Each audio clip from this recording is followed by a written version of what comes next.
विश्व कोरोना के बाद अभी तक उभर नहीं पाया है।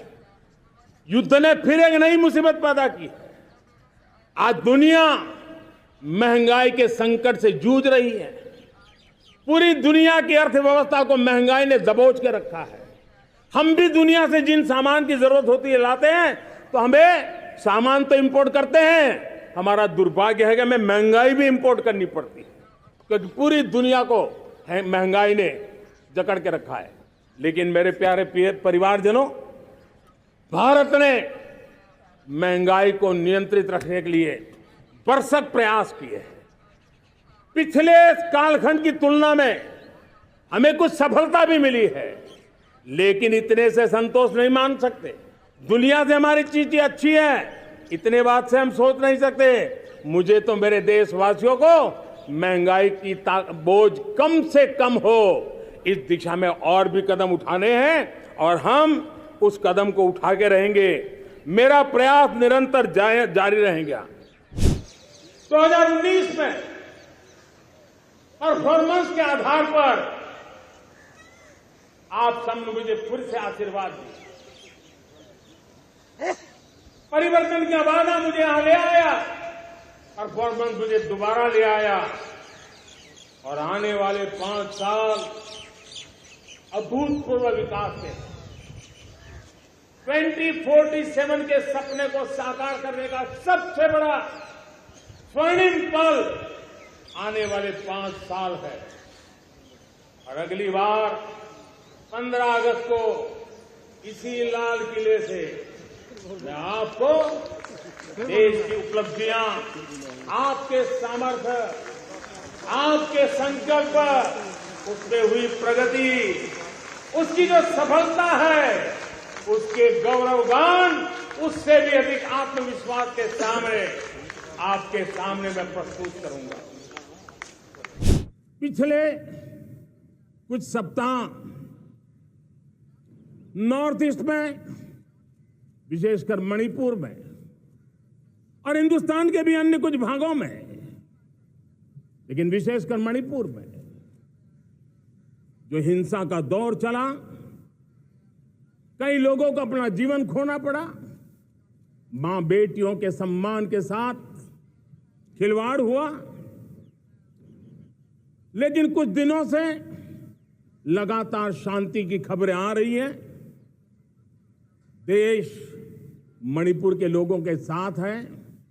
देश मणिपुर के लोगों को पिछले कुछ दिनों से जो शांति बनाए रखी है, उस शांति के पर्व को आगे बढ़ाए और शांति से ही समाधान का रास्ता निकलेगा।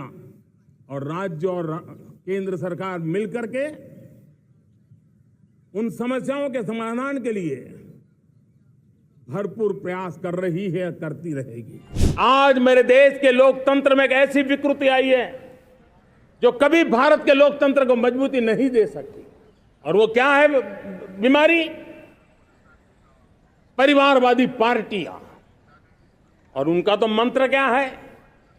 Party of the family, by the family and for the family.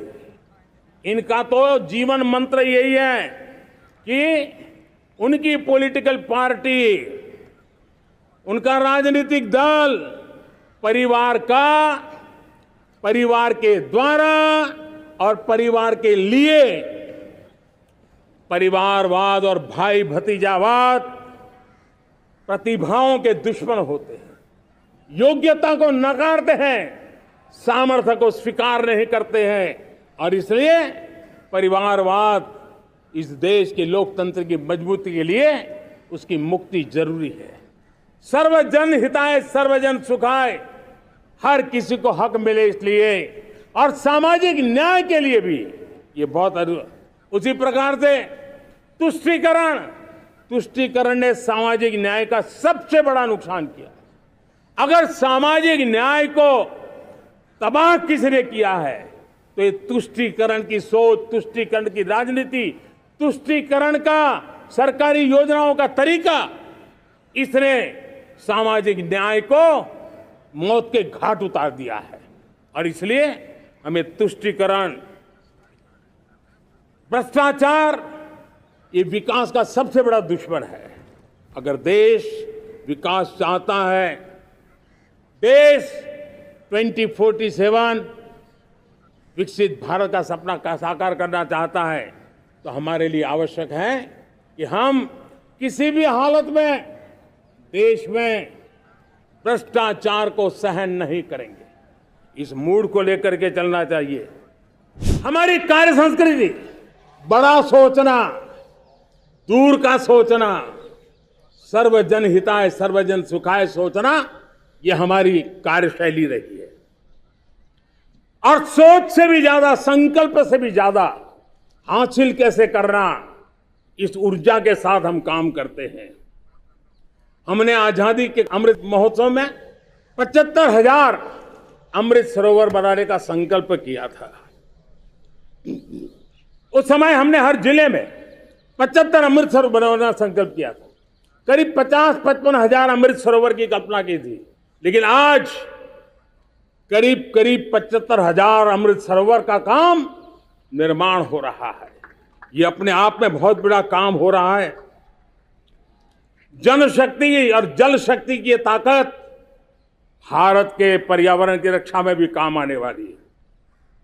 18,000 गांवों तक बिजली पहुंचाना, जनधन बैंक खाते खोलना, बेटियों के लिए शौचालय बनाना, सारे टारगेट समय के पहले पूरी शक्ति से पूरे करेगा। और जब भारत ठान लेता है तो उसे पूरा करके रहता है। यह हमारा ट्रैक रिकॉर्ड कहता है। 200 करोड़ वैक्सीनेशन का काम, दुनिया हमें जब पूछती है 200 करोड़ सुनती है, उनकी आंखें फट जाती है। इतना बड़ा काम ये मेरे देश के आंगनवाड़ी वर्कर, हमारी आशा वर्कर, हमारी हेल्थ वर्कर, उन्होंने करके दिखाया। यह मेरे देश का सामर्थ्य है। 5G को रोल आउट किया, दुनिया में सबसे तेज गति से 5G रोल आउट करने वाला मेरा देश है। 700 से अधिक जिलों तक हम पहुंच चुके हैं और अब 6G की भी तैयारी कर रहे हैं। हमने टास्क फोर्स बना दिया है। रिन्यूएबल एनर्जी, हम टारगेट से पहले चले हैं। हमने रिन्यूएबल एनर्जी 2030 का जो टारगेट तय किया था, 21-22 में इसको पूरा कर दिया। हमने इथेनॉल में 20% ब्लेंडिंग की बात कही थी, वो भी हमने समय से 5 साल पहले पूरा कर दिया। हमने $500 बिलियन के एक्सपोर्ट की बात की थी, वो भी समय के पहले $500 बिलियन से ज्यादा कर दिया। हमने तय किया, जो हमारे देश में 25 साल से चर्चा हो रही थी कि देश में नई संसद बने, पार्लियामेंट का कोई सत्र ऐसा नहीं था नई संसद के। ये मोदी है, समय के पहले नई संसद बना करके रख दिया। मेरे प्यारे भाई बहनों, ये काम करने वाली सरकार है, निर्धारित लक्ष्यों को पार करने वाली सरकार है। ये नया भारत है, ये आत्मविश्वास से भरा हुआ भारत है। ये संकल्पों को चरितार्थ करने के लिए जी जान से जुटा हुआ भारत है। और इसलिए ये भारत न रुकता है, ये भारत न थकता है, ये भारत न हाँफता है और न ही ये भारत हारता है।